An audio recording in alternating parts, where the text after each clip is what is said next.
আমার প্রিয় মাধ্যমিকের শিক্ষার্থী বন্ধুরা, তোমাদের সকলকে আমার চ্যানেলে স্বাগত জানাই। আশা করছি তোমরা সকলে খুব ভালো আছো। আজকে আমি তোমাদের যে এবিটিএর মাধ্যমিকের টেস্ট পেপার প্রকাশিত হয়েছে তার 793 পাতায় এবং 815 পাতায় যে ভূগোলের প্রশ্ন দেওয়া রয়েছে সেখান থেকে আমি তোমাদের এমসিকিউ এবং এসএকিউ এর উত্তরগুলো একটু দেখিয়ে দেবো। ইতিমধ্যেই যারা চ্যানেলটিকে সাবস্ক্রাইব করে নিয়েছো তাদের সকলকে অসংখ্য ধন্যবাদ জানাই, আর যারা নতুন দেখছো তারাও চ্যানেলটিকে সাবস্ক্রাইব করে নিয়ে সাথে দেখো। চলো তাহলে শুরু করছি। পলল শঙ্কু গঠিত হয় নদীর উচ্চ ও মধ্য প্রবাহের সংযোগস্থলে। মরু অঞ্চলে কম দৈর্ঘ্যের শুষ্ক নদীখাতকে বলে ওয়াদি। ওজোন স্তর দেখা যায় স্ট্র্যাটোস্ফিয়ারে। যে যন্ত্রের সাহায্যে বায়ুর আর্দ্রতা পরিমাপ করা হয় হাইগ্রোমিটার। এল নিনোর প্রভাব দেখা যায় প্রশান্ত মহাসাগরে। সংযোগ জোয়ার হয়, এটা হবে অমাবস্যাতে। প্রদত্ত যে উৎস থেকে বজ্র আসে না সেটা হবে সৌর বিদ্যুৎ কেন্দ্র। ভারতে রাজ্য পুনর্গঠন কমিশন স্থাপিত হয় 1953 সালে। ভারতের মরুভূমি গবেষণা কেন্দ্র রয়েছে কোন শহরে? যোধপুর। পশ্চিমঘাট পর্বত ও নীলগিরির মাঝে রয়েছে পলঘাট গ্যাপ।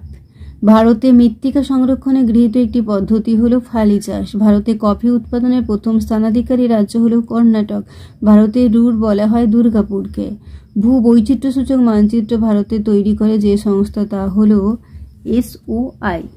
এরপর দেখো শুদ্ধ অশুদ্ধ। শিলাময় মরুভূমি হলো হামাদা সু। হ্যারিকেন এক ধরনের সামুদ্রিক ঘূর্ণিঝড় সু। শৈবাল সাগর স্রোতবিহীন সু। সকল বজ্রই পরিবেশ দূষণ ঘটায় না সু। দুন হলো উত্তরাখণ্ডের এক প্রকার হ্রদ, এটা অ। সারা ভারত জুড়েই রবি ফসলের চাষ হয় অ। সার্ভে অফ ইন্ডিয়ার সদর দপ্তর রয়েছে দেরাদুনে, এটা হবে সু। এরপর দেখো শূন্যস্থান পূরণ। অবরোহণ প্রক্রিয়া ক্ষয় প্রক্রিয়া নামে পরিচিত। ট্রপোস্ফিয়ার স্তরটি হলো ক্ষুদ্রমণ্ডল।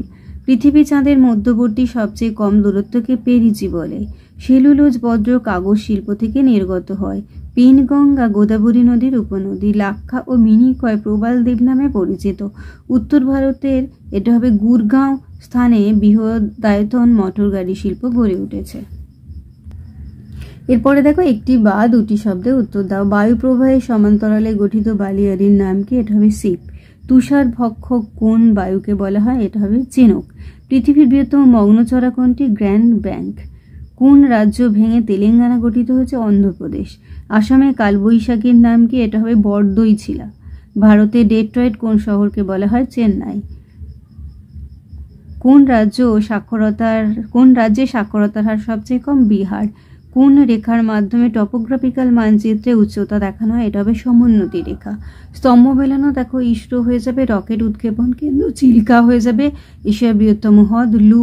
উষ্ণবায়ু কান্ডালা। শুল্কমুক্ত বন্দর। এরপরে চলে এলাম আমরা 815 পাতাতে। আরোহণ ও অবরোহণ প্রক্রিয়ার সম্মিলিত ফল হলো পর্যায়ন। সুন্দরবনের একটি নিমজ্জিত দ্বীপ হলো ঘোড়ামারা। সমুদ্রপৃষ্ঠে বায়ুর গড় চাপ হল 1013.2 মিলিবার। মৌসুমী বায়ু হলো এক ধরনের সাময়িক বায়ু। সোমালি স্রোত দেখা যায় ভারত মহাসাগরে। দুটি মুখ্য জোয়ার ও দুটি গৌণ জোয়ারের মধ্যে সময়ের পার্থক্য হলো 24 ঘন্টা 12 মিনিট।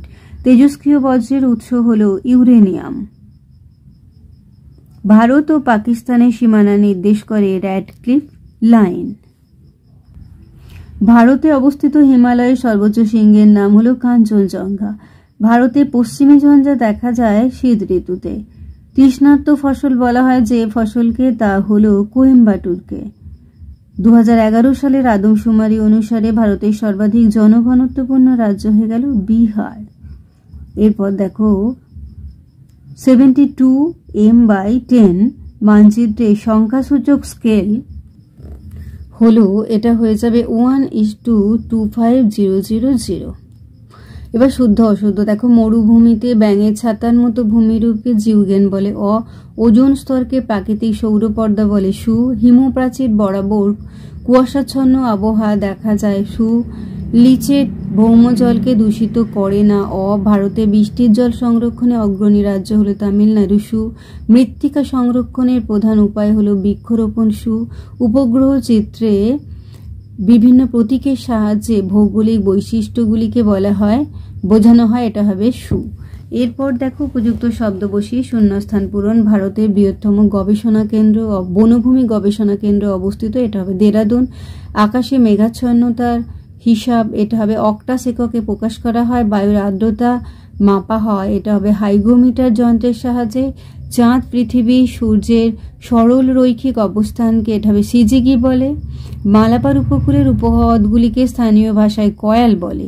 জয়পুর শহরকে ভারতের প্যারিস বলা হয়। উপগ্রহ চিত্রে ক্ষুদ্রতম একককে পিক্সেল বলে। এরপর দেখো একটি বা দুটি শব্দে উত্তর দাও। সাহারায় দুটি সিপ বালিয়ারির মধ্যবর্তী অংশকে কি বলে? এটা হবে গাসি।